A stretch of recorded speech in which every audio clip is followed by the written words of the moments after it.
Hello indie game fans, it was a quiet few weeks of announcements and reviews, but I've managed to gather some games in genres that I don't usually cover, so if you're just a little tired of Metroidvanias, roguelites or platformers, you might just find something of interest here.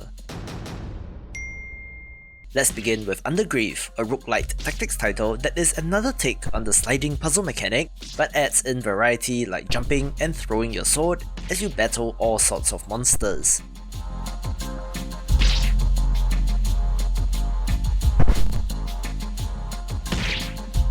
If it looks a little familiar, this is because it comes to us from the developer who made Red Ronin, but this is certainly a twist on that game, and since that was pretty neat, I do have my eye on this as well.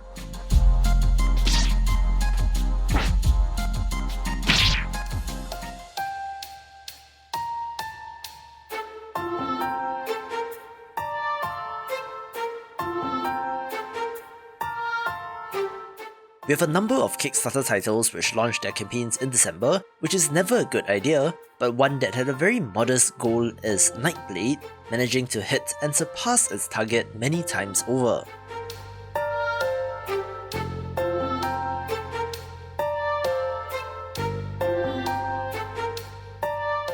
From what I gather, this has been rather long in development and is a pixel art open world RPG that the developer describes as Skyrim meets Stardew Valley.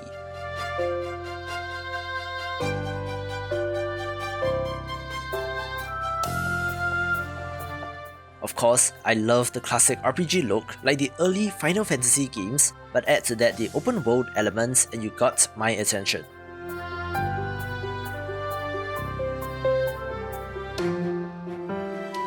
Aisu, the goddess of the night, had grown envious of her sister Solveig, goddess of the sun, who was worshipped by mortals. After falling from her celestial home and spending years hiding in the shadows, the night was lost, and the world was dying. But Aisu has finally been found. The sun goddess yearns to be reunited with her sister so that balance can be restored to this once fertile world.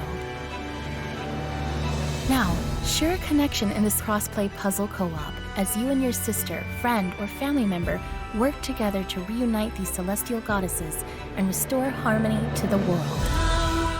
I think that was a wonderful narrated introduction to Zorya, the Celestial Sisters, a co-op puzzle platformer that looks very good, so for more co-op goodness, watch out for this next month.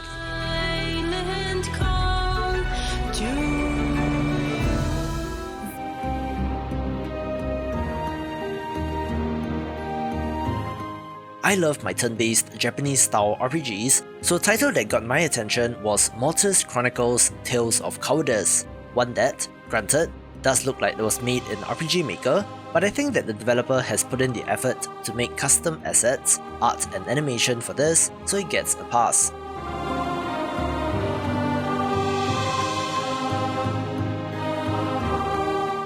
It's set in a world where humans and demons battle to the death, where a hero and his party are hunting down the Grand Demons in order to protect the 5 guilds.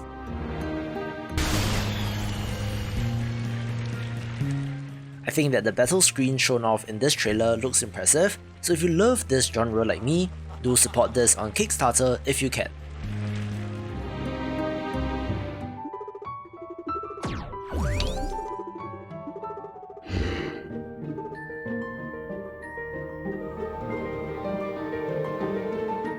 This next title will be for fans of games like RimWorld, since Illuminaria is a colony sim where you control robots, mining and gathering resources while building defenses and turrets to protect your operations.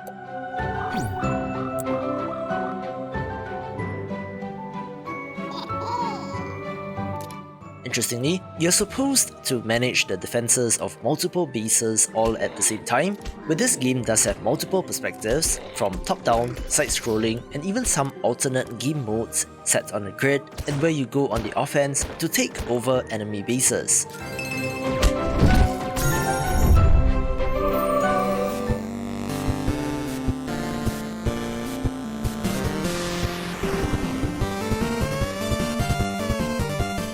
Out of the 3 pixel art JRPGs on Kickstarter at this moment, I do have to say that I like the look of CESSPOOL the most, a self-described chill, psychedelic and minimalist RPG set in a post-apocalyptic world.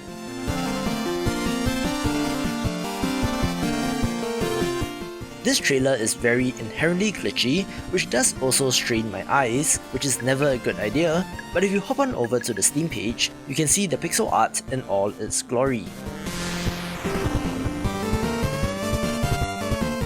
It looks very classically designed with some great characters and enemy sprites, so as a fan of this genre, it gets a spot, where this has 2/3 of its target left to go for funding, so do support this if you want to.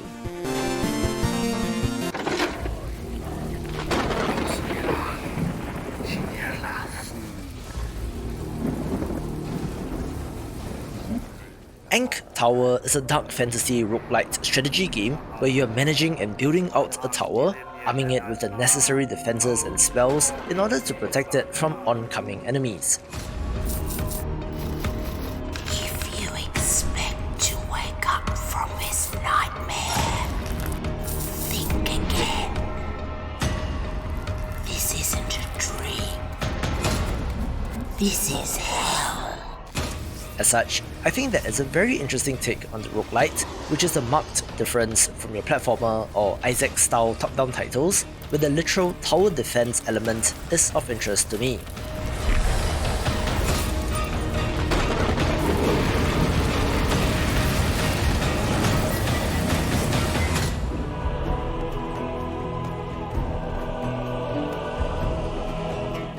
I have been very excited about Referral: A New Era ever since this was announced, since this is the 4K HD remaster of one of my favourite games from my childhood, where the developers released a trailer showing the difference in visual fidelity.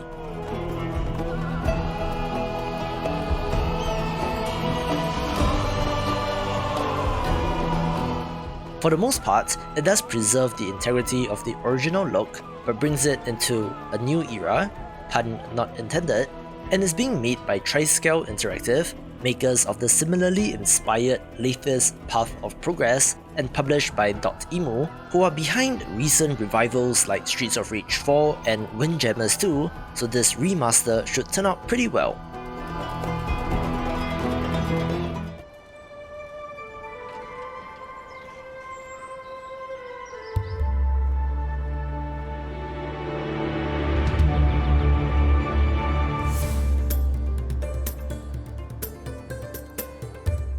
If you love city builders like me, one that I think looks absolutely fantastic is Lysara Summit Kingdom, one where you're building vertically near the summit of a mountain, which of course will present its own set of challenges.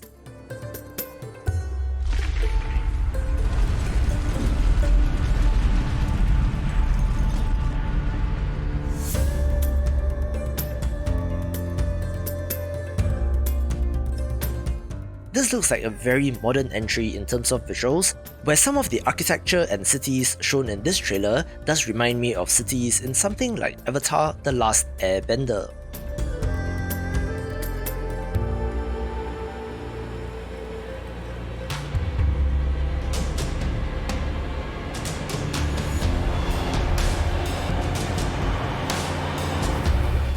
The mountainous natural disasters present their own set of challenges as well, from avalanches and particularly powerful thunderstorms since there is no cover, but it looks like a gorgeous game for fans of the genre.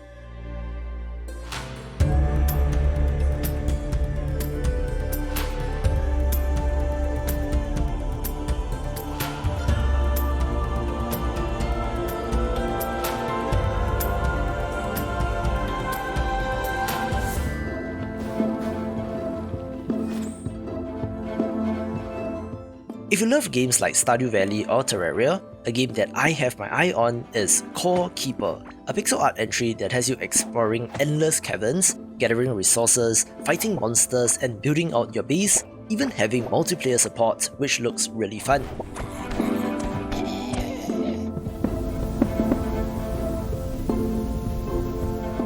It is a combination of many elements that we have seen before, but does appear to be pretty well put together, but the developers did run an open alpha in December in preparation for the early access release, so they are doing the homework, which gives me confidence, taking the #1 spot. For more pixel art titles, watch these videos and I will see you after the jump.